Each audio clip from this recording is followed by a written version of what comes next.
when he was mad at the hotel because of the windows, and we had no parking, and we looked around and realized that the convention center is surrounded by hotels that are nice.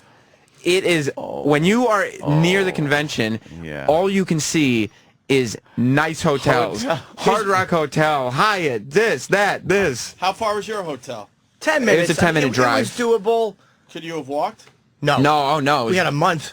Yeah, we would have had to walk down the highway. It's not doable because you said the cab line alone was like 1,000. We would have been. How long was the line for the cabs? It was endless. You couldn't have gotten a cab. There was no way to get a cab. So that's not doable.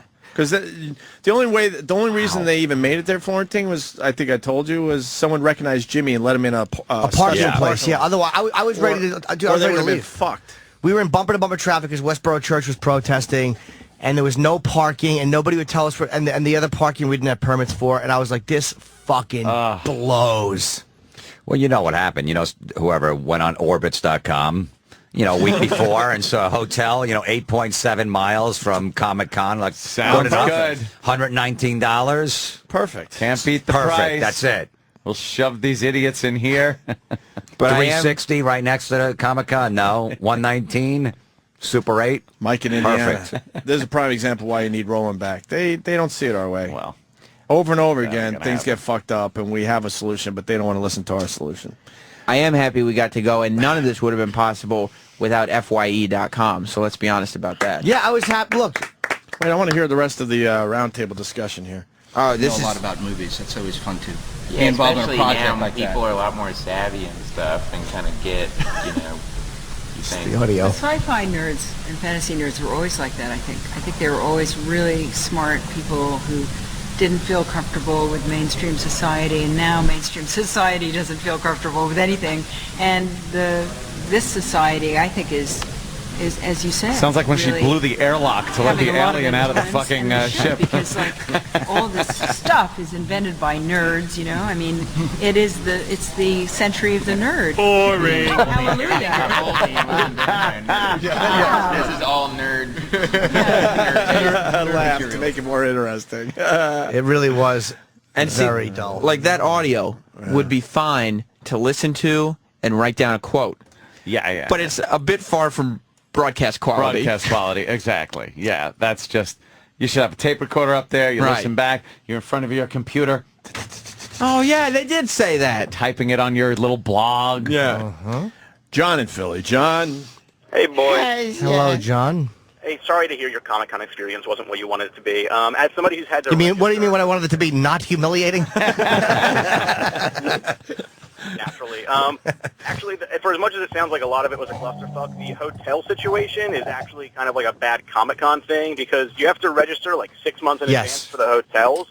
And you need to give them a list of like your top 10 hotels in the area. Right. Even if you do that like months beforehand, I did that, and they still gave me a hotel like 20 minutes away. That's why I don't I'm not killing anybody for the hotel because you really do. We talked to one guy who said in February you can't book a year in advance, and he said in February he tried to book and he only got 2 nights at the Hilton that was right there and 2 nights somewhere else. So I think that they actually did a good job with getting us a hotel that was, once we got the route down, we were fine. I'm not bitching about the hotel. I think the hands were a little bit tied on that. The fact that we had to check out, I think on 5 o'clock on a Saturday, it's incomprehensible to me as a guy who's in show business, but or apparently on the fringes of it, looking through the window like Dwight. What, you had to check out Saturday at like 1 o'clock or noon? No. We actually got the half-day rate. But if I had gone for that, we would have. But there's no human way I was ever going to take my bags to Comic-Con. How annoyed was he in the lobby of the hotel when you guys were leaving the hotel, Sam? Once we were leaving, he wasn't really annoyed anymore. It was more like I'm glad we got stuff that we're going to be able to put on the air, and we fulfilled our commitment, and I get to leave and not deal with any more humiliation. I'm happy about it. It's little things, really. It's like how things are supposed to be done. That's all. And it was, little shit not would have done made it that way. Yeah. But it was like every single time we turned a corner and did something else. It was just another thing. It was like, it got to the point where it was whimsical almost. And there was just, literally, it was just, well, Sam, Jim, you're off. and just us in the wild. You know who was nice? We talked to Shatner for a few minutes sitting down. He was very nice, and his people were very nice. His assistant was a nice guy, and exactly as the way it was supposed to go off, it went off. Maybe 5 minutes late, Bill came over, sat down. Me and him, he was going to stand. I'm like, you want to sit? He goes, yeah. We just sat on 2 chairs, talked for a few minutes. Got to 10 minutes, yeah. We got William Shatner, which was cool. Danny DeVito, which was cool. Yeah, DeVito was, again, it was standing up. They might be able to cut something out of that for audio because he was just describing the project he's working on. We had very limited time, but he's a fucking A-list star, so we got anything with Danny DeVito was cool. And we'll play it on the Geek End coming up. Oh, when's that, Sam? That's this Geek End, Saturday and Sunday. I actually say I love geek shit like that. I love these conventions. The fun part for me is celebrities are great, but I actually love seeing the fucking, like, the lower level, like Janet from Three's Company. Like, people I love that. Freak shows. Yeah. It's like a freak show. FYE.com, everything for your entertainment, right? Sponsoring Geekend? Yes. Hey, FYE.com is, they sponsor our whole trip down there. Without them, there's no way. Yeah, so I appreciate, they actually, without them, we wouldn't have gotten anything. It's not about them. They did their job. They absolutely did their job. Uncle Paul pipes up at the round table. Is this because the movie's called Paul? Yeah, so he just kept. I mean, Jim. First of all, this was the second round table of people with people much less interesting. The big stars leave and then they do the second tier. Well, we had Nick and Simon. Yeah, Simon, and the director. Simon Pegg was there, but Simon Pegg he'd gone on 3 hours of sleep. He was tired. The director was boring. So. Jim kind of stopped asking questions, and Uncle Paul just started going, yeah. It was just noises. With all the CGI and everything that went into making Paul, would you consider this to be your most ambitious directing gig? Most challenge. It's the most in over my head, I'd say. I suppose, but it's also for you. You've been going back and forth between London and... In New York. I live in New York, and mostly because my wife and I just had twin babies this year, and so they're a little too young to fly. You had enough on your plate already.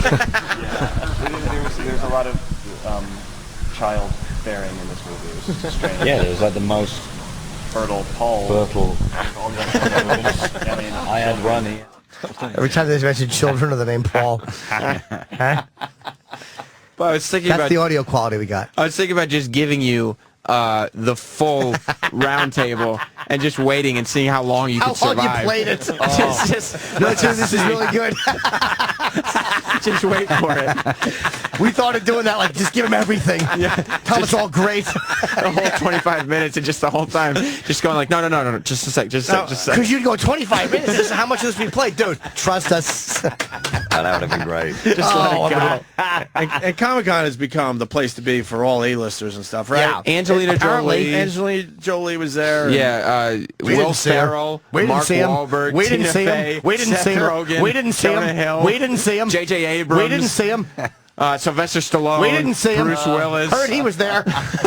Who else? Harrison Ford. We didn't see him. Oh. Was he there? All these people were there? I think Harrison Yeah, Ford wasn't. Samuel L. Jackson. Well, he was there. We didn't see him. Wasn't Harrison Ford doing something when that guy got stabbed in the head?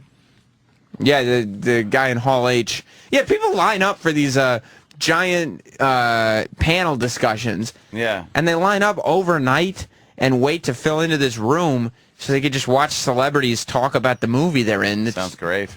Yeah, we did. I don't know if we missed out on anything, but Jim and I did not go to any panel discussions. We could have, because security was going to let us cut the line and go in. It's really funny. Now, guys, let's bring this back to the point. I mean, you might not have talked to the A-listers, but you did talk to the Green Hornet girls. Wait, where's Superman guy? Oh, I had him. I just thought it was visual because he kept punching you. Oh, yeah, there's a very, very old man dressed like Superman. With boxing gloves on. He was just punching you? He just kept punching Jim. Why didn't you punch him in the face? Because he was so old you couldn't. That's wild. But he's allowed to punch you? Fuck He that was jabbing shit. me lightly. Fuck that shit. He's crazy. Okay, yeah, you're right. That wasn't... Yeah. You guys we videoed it, though. You guys had some terrific interviews. The Green Hornet girls. Yeah. That aren't in the movie. Robin with the big package. Right, he had his Morgan dick swinging Fairchild around. was a big one.